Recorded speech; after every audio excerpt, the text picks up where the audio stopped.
You think Christmas parties in the 60s and 70s were all about deviled eggs and crackers. Think again. These Mad Men-era holiday gatherings served up some of the most ambitious, theatrical, and downright bizarre appetizers in American culinary history. Let's dig into 25 Christmas appetizer recipes from the 1960s and 70s that have completely vanished from modern Christmas tables. Rumaki. Rumaki. The bacon-wrapped wonder that. 1. Rumaki. Say the word Rumaki, and you can practically hear the sound of a mid-century ice bucket clinking. This bacon-wrapped mystery was the crown jewel of 60s sophistication. Picture the year, 1965. Your neighbor just got back from Hawaii raving about Trader Vic's. Suddenly, every cocktail party across America had these in rotation. Rumaki was exotic in name, approachable in flavor, a crunchy water chestnut hugged by a slice of chicken liver, soaked overnight in a sweet-savory marinade of soy, brown sugar, and ginger, all wrapped in bacon and secured with a toothpick before being broiled to a caramelized glory. The result? A bite that's crispy, rich, salty, and smooth all at once. It was bold, flavorful, and yes, it meant you had taste. Forget those modern bacon-wrapped dates. This was the real rebel of the hors d'oeuvre world. Cheese ball hedgehog. Enter the cheese ball hedgehog, the moment when appetizers crossed into performance art. In suburban kitchens of 1968, the cheese ball wasn't just a spread, it was an identity. The ambitious host shaped theirs into animals, and the hedgehog reigned supreme. Its quills were pretzel sticks, almond slivers, or chip shards spilling from a creamy, savory orb of cream cheese whipped with sharp cheddar, Worcestershire, bits of dried beef, or a shake of ranch seasoning. With raisin eyes and a cherry tomato snout, it wasn't just edible, it was interactive. Guests giggled as they tried to snag a pretzel without collapsing the beast.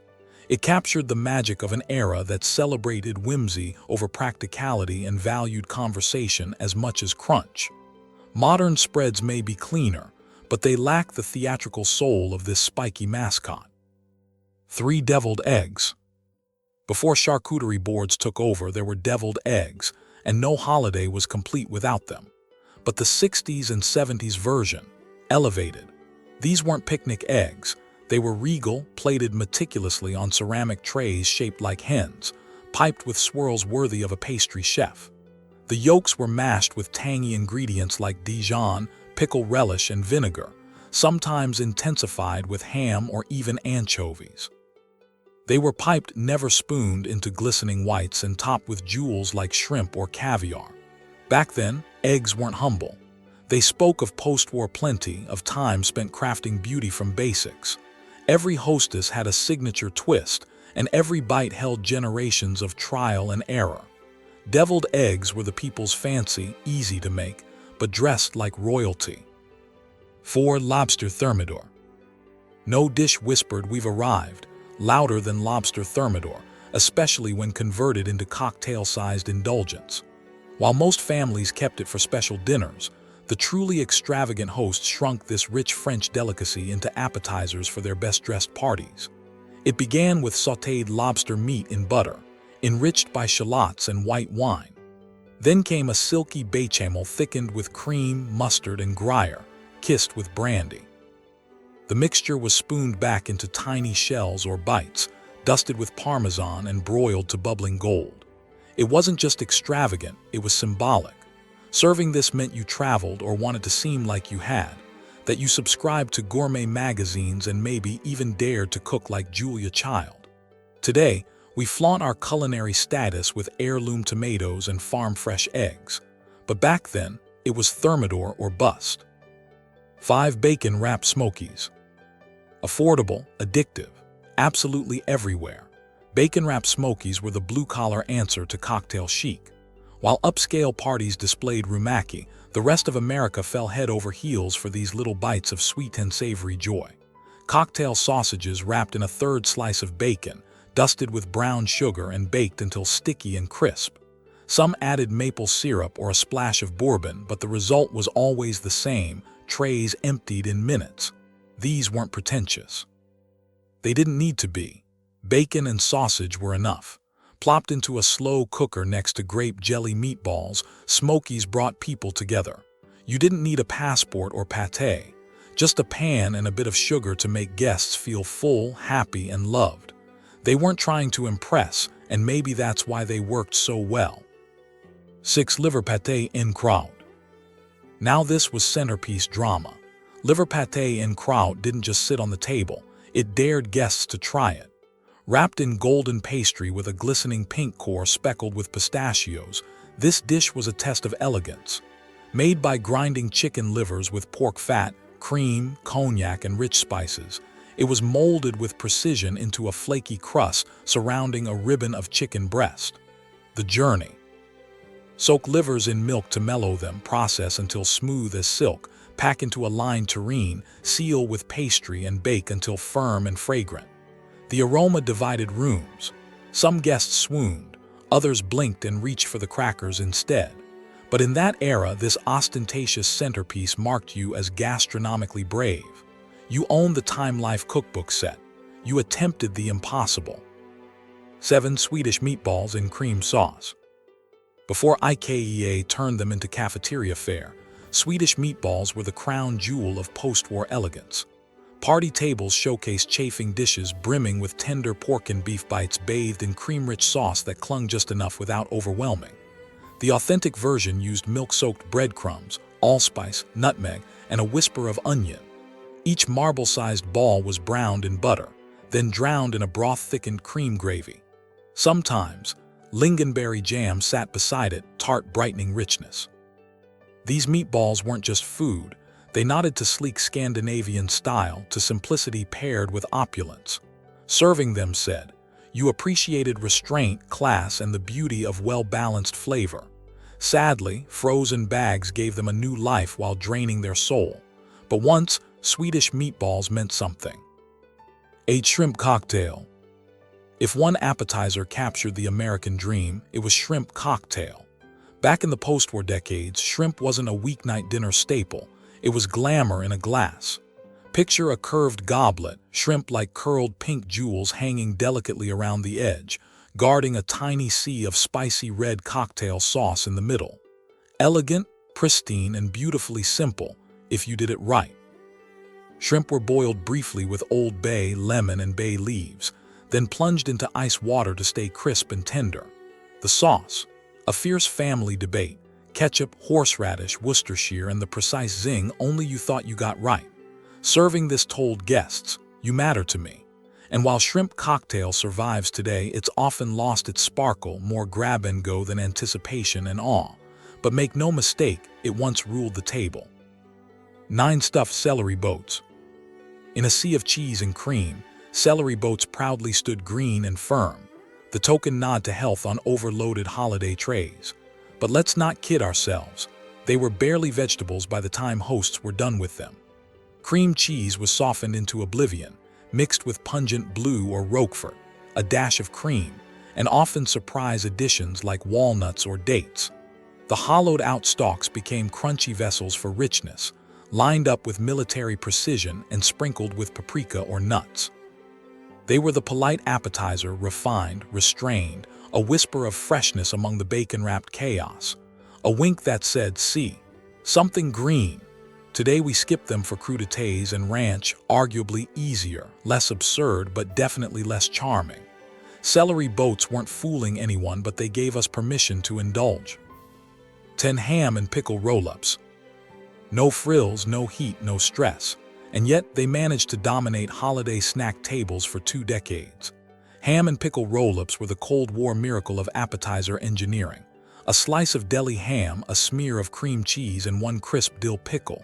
Roll, chill, slice, done. But oh, what they accomplished. Each bite had the salty, sour, smooth punch of a perfect ratio. Some versions spiked the cream cheese with mustard or Worcestershire, others let simplicity shine. What mattered? That anyone could make them. Working moms, bachelor uncles, grandma, and curlers, these were egalitarian and satisfying. Sure, they've fallen by the wayside in an era of small plates and fig jam, but back then they bordered on genius. A toothpick, a pinwheel, and suddenly you had pulled off hospitality. 11. Tomato aspic mold. It shimmered, it jiggled, it confused nearly everyone. The tomato aspic mold was part salad, part statue, and entirely iconic. Made from gelatin spiked with tomato juice, lemon, celery salt, hot sauce, and Worcestershire, this towering red creation was set lovingly in shaped molds and packed with olives, celery, shrimp, or occasionally hard-boiled eggs. Once chilled and flipped, it emerged like a jeweled crown, glossy, cold, and quietly terrifying. Served with a dollop of mayo or sour cream, it frightened children, divided adults, and fascinated everyone. Its texture, wavering between soft and springy, never stood a chance against more traditional dishes. But in the mid-20th century, aspics were high modern culinary achievements. They symbolized control, art, and ambition. Today, we've scrapped the molds and left behind the savory Jell-O dream. Maybe for the best, maybe not. 12 pigs in a blanket.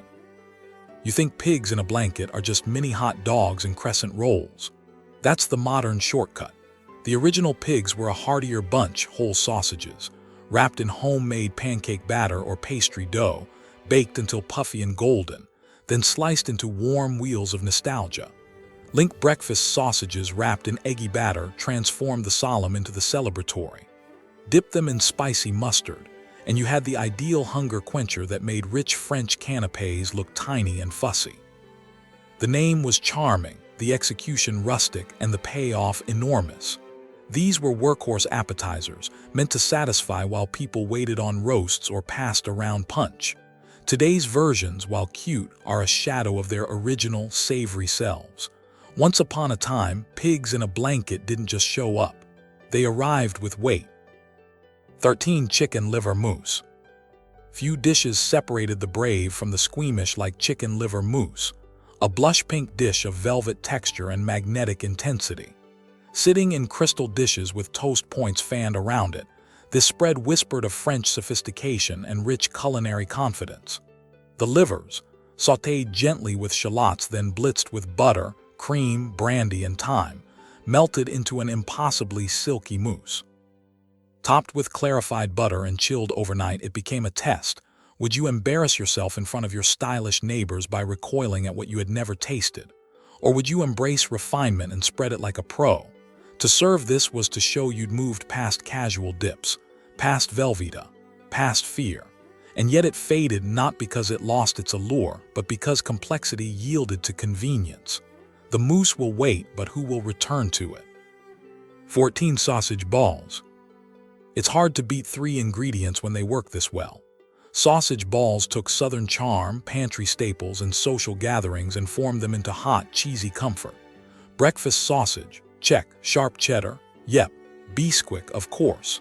Mixed entirely by hand, no water needed, shaped into compact little nuggets and baked until golden. The outside was crisp enough to crunch, the inside steamy and melty. These were low fuss but never low impact. Beloved across church potlucks, office parties, and big family spreads. Their warmth, both literal and emotional, never needed dressing up. True to Southern tradition, they exuded hospitality without pretense. They're still around in some households, but the national moment they once had has cooled. Still, bite into one today and you're instantly back on Grandma's linoleum floor, watching stockings rustle near the tree. 15. Oysters Rockefeller Dip. This was elegance with its sleeves rolled up. Oysters Rockefeller Dip took something traditionally posh, oysters on the half-shell crowned with greens and breadcrumbs, and turned it into a bubbling, shareable centerpiece. Forget the silver platters and oyster knives. Instead, loads of butter were melted down with garlic and onions, then wilted spinach swirled in until glossy. Chopped canned oysters, plus their briny liquor, added that unmistakable sea-kissed depth. A splash of anise-flavored liqueur like Pernod gave it class, while cream and parmesan made it luxurious. Poured into a dish, topped with breadcrumbs and more cheese, it went straight into the oven until golden and piping hot. This was New Orleans refined through Midwestern pragmatism. It delivered all the flavor without the fuss. Oysters for the people. Eventually, spinach artichoke dip stole its thunder, but Rockefeller once ruled the casserole throne. 16. Vienna Sausages. straight from the can, onto a toothpick, and proudly placed beside more respectable fare. Vienna sausages held their own in the appetizer world of the 60s and 70s. These pale pink cylinders, soft, salty, and vaguely meaty, were depression-born and war-hardened packaged permanents that felt oddly chic when pierced and plated. Some hosts doused them in tangy sauces made from chili and jelly. Others served them cold with mustard. No shame in sight. If feeling fancy, you could wrap them in bacon or pastry and bake them golden. Their appeal lay in their contradictions, a humble canned product with a European name. Kids loved them. Adults tolerated them. And somehow their appearance signaled festive intent. But as canned meats lost their dazzle and our palates moved on, these little tubes of nostalgia slowly vanished from the party scene, never really missed, but never quite forgotten. Crab-stuffed mushrooms. These little orbs packed serious punch, elegance in one bite. Crab-stuffed mushrooms were the calling card of the detail-oriented hostess, the one who didn't mind spending an hour just brushing mushroom caps with melted butter. The filling had to be right. Real crab meat, never imitation that was unforgivable, mixed with softened cream cheese, a dab of mayo, lemon juice, breadcrumbs, garlic, and a precise squirt of Worcestershire. Seasoned with Old Bay or a dash of dry sherry, the creamy mix was spooned generously into each cap, then dusted with Parmesan and baked to bubbling, golden perfection. What you got was umami, richness, and a whisper of seaside flair tucked inside an earthy mushroom. These weren't made for mass production. They were fussy, decadent, and utterly worth it. Their fall from favor says less about them and more about us, moving too quickly for something that takes patience. 18 cheese fondue. In the 1970s, no party felt complete without a fondue pot at its center, warm and bubbling with molten cheese magic. Fondue took dinner and turned it into a cheesy social ritual. Combining Gruyere and Emmental with garlic, white wine, and kirsch liqueur, the prep took finesse. Toss cheese in cornstarch for smoothness. Melt it down gradually with wine until thick, creamy, and irresistibly fragrant. Bread cubes, apple slices, and vegetables circled the pot like eager dancers, speared with long forks. There were rules: if you dropped your cube, you owed a kiss or a chore. It was exotic, interactive, and unmistakably elite. A French-Swiss dish now thrown into living rooms across America thanks to cookware ads and glossy cookbooks. Fondue wasn't just food, it was a mood. While it eventually faded, too messy, too demanding, no other appetizer ever made people linger quite the same way. 19 olive and pickle platter. Never underestimate the platter in the corner. It held balance, bite, and brightness in every briny nibble. The olive and pickle platter was mid-century America's unsung hero, a thoughtful ensemble of green olives stuffed with pimentos, black olives glistening like stones, spears of pickles, tangy pickled onions, and sometimes deep-red beets or crunchy pepperoncini. These weren't tossed on carelessly. They were arranged with purpose. Geometric patterns, color palettes, contrasts in texture and acidity. It wasn't just a placeholder, it was palate refreshment between heavy, cheesy appetizers, a reprieve from richness. Carrot curls and celery sticks might join in, but the stars were always pickled. In today's world, we call it acid forward or tasting flight and serve it on reclaimed wood. Back then, it was a relish tray and it did its job beautifully. Quiet, efficient, sharp. 20 bacon-wrapped prunes. These little bites were divisive. You either adored them or scoffed at the word prune and moved on. But if you dared to try them, bacon-wrapped prunes were a revelation. Soaked in brandy or port until plump and boozy, sometimes stuffed with an almond for crunch, then wrapped in half a strip of bacon and baked until crisp outside and sticky within. The result? Sweet, salty, chewy, crunchy, a collision of contrasts that worked far better than it should.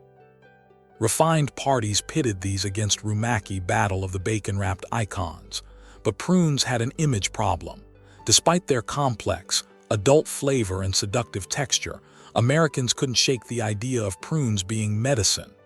Their decline wasn't culinary, it was branding. Today's bacon-wrapped dates are the same dish in new clothes. We didn't lose the recipe, just the guts to call it what it truly was. 21 Ritz crackers with cheese spread.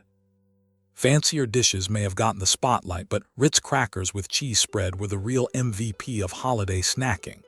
Whether laid out by a sorority co-ed or a family matriarch, everyone had their go-to cheese.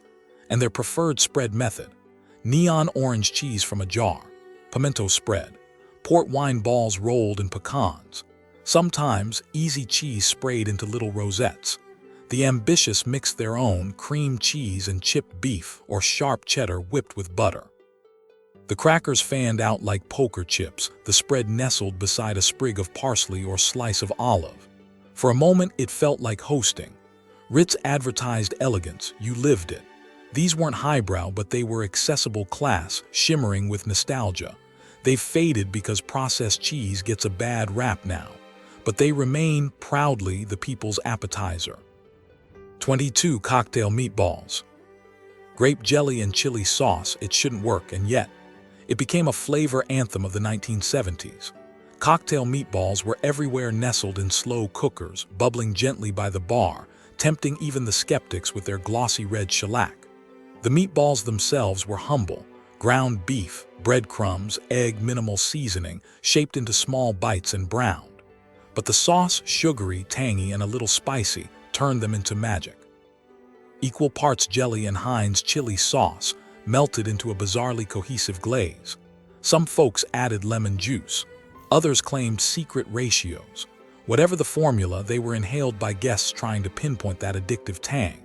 It wasn't French or gourmet, it was pure American improvisation. Guests didn't ask questions. They asked for the recipe. And when frozen meatballs eventually took over, these homemade orbs lost their moment, but not their legend. 23. Eggnog dip. Creamy, boozy, and unapologetically festive, eggnog dip was straight-up Christmas in a bowl. This smooth, spiced dessert in disguise masqueraded as an appetizer, but everyone knew the truth. It was a sweet treat, perfect for nibbling pre-dinner or during gift exchanges. Cream cheese was whipped fluffy with powdered sugar, then blended gradually with store-bought eggnog until it reached that perfect swirlable state. A dash of nutmeg, maybe some cinnamon, and for the purists, a cheeky splash of rum or brandy. Some hosts folded in whipped cream for an even lighter texture. Served chilled with ginger snaps, apple slices, or pound cake cubes, it was nostalgic and comforting, like sipping from a holiday mug, only messier. It blurred the lines between dip and dessert, which is likely why it vanished. But in its time, it was joyous, cozy, and perfect for those who believe appetizers should taste like wonder. 24. Gel au mold desserts. Bright, bouncy, beautiful depending on who you asked. Jell-O mold desserts were the glittering centerpiece of countless Christmas spreads in mid-century America. Gelatin became edible stained glass, often layered or packed with surprises. Canned fruit, marshmallows, coconut, even shredded carrots or nuts. Whether sweet or savory, these creations were less about flavor and more about presentation.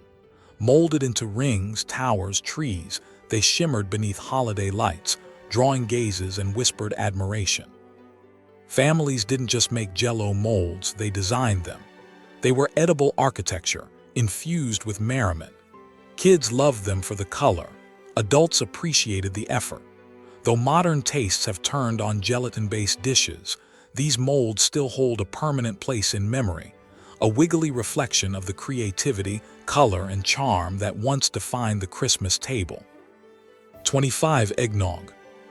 One sip, and you're back in a living room strung with tinsel, fire crackling in the background. Eggnog wasn't just a drink, it was a holiday ritual. Rich, creamy, and laced with nutmeg, homemade or store-bought, it felt like velvet in a glass.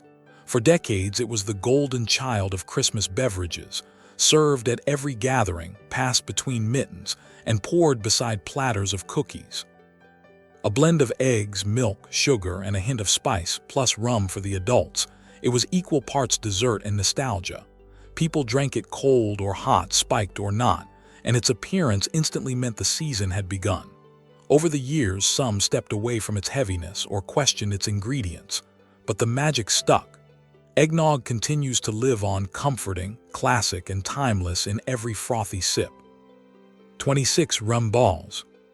Sticky, sweet, and just strong enough to make grandma raise an eyebrow, Rum balls were festive grown-up indulgence wrapped in powdered sugar. Easy to make, no baking required, and deceptively potent, these treats blended crushed cookies, cocoa powder, sugar, and spiced rum into rich little spheres. Rolled and coated in more sugar or sprinkles, they were densely flavored bundles of holiday spirit. They sat beside fruitcakes and ribbon candy, offering that unmistakable heady warmth of cocoa and booze. At parties, people would do the polite nod, take one, then quietly circle back for more. Their charm wasn't just in taste, it was in tradition. They reminded folks that even the most low-effort treat could carry meaning, flavor, and a little thrill. Like so many from-scratch sweets, they've lost cultural ground. But those who remember them remember everything. 27 punch bowls with sherbet. This wasn't just a drink, it was a Christmas event. Sherbet punch bowls were the electrifying rainbow swirl at every celebratory gathering. Fruity soda, fizzy juice, and scoop after scoop of neon-colored sherbet melted together into a sugar bomb spectacle. The sherbet floated proudly, a pastel iceberg in a foamy punch sea. Lime was popular. Rainbow? Even better. Guests would ladle their cup, watch the carbonation fizz, and grin like they were 6 years old again. Served at parties, showers, even weddings, it was the unofficial treat of every festivity. It quenched thirst and brought smiles, a perfect blend of color, sugar, and sparkle. Over time, we went the artisanal cocktail route. Shakers replaced sherbet, but punch bowls remain a nostalgic symbol of simpler, bubblier joy. Taste it once, and you're back in 1975, dancing in shag carpet socks. 28 Mary's Christmas Shrimp Tree. It was holiday magic, skewered and stacked. Mary's Christmas Shrimp Tree wasn't just an appetizer, it was a moment. Taking inspiration from glossy food magazines and endless ambition, this edible sculpture shaped cooked shrimp into a Christmas tree formation, using a foil-wrapped foam cone as the base. Skewers stabbed in at angles, shrimp curled in graceful arcs. Garnishes like cherry tomatoes, parsley, olives, even lemon wedges transformed something practical into the decorative highlight of the buffet. It dazzled. It popped up in Polaroids for years after. At these parties, it wasn't about convenience, it was about impression. Mary's Shrimp Tree embodied the creative excess of the baby boomer entertaining boom, practical, edible, unforgettable. It disappeared when formality did, but those who witnessed it will never forget. 29 Christmas Tree Cheese Ball. Last but definitely not least, the Christmas Tree Cheese Ball, a holly jolly upgrade to a mid-century classic. Shaped with care into a towering tree, it blended cream cheese, shredded cheddar, and sometimes a dash of pineapple for sweetness. Then came the decorations. A coat of chopped nuts, sprinkles of parsley for faux pine, diced pimentos like ornaments. Hosts prided themselves on their garnish game. Some added sliced olives, stars made from cheese, even crushed pretzels for that frosted touch. Set in the center of a cracker wreath, this cheese tree wasn't just a dish, it required praise. Guests were expected to gasp before scooping. It was cheesy in every sense, and that was the point. Today, cheese balls still exist, but this creative, celebratory ode to dairy and effort, is a ghost of vibrant gatherings past. Say the word Rumaki, and you can practically hear the sound of a mid-century ice bucket clinking. This bacon-wrapped mystery was the crown jewel of 60s sophistication. Picture the year, 1965. Your neighbor just got back from Hawaii raving about Trader Vic's. Suddenly, every cocktail party across America had these in rotation.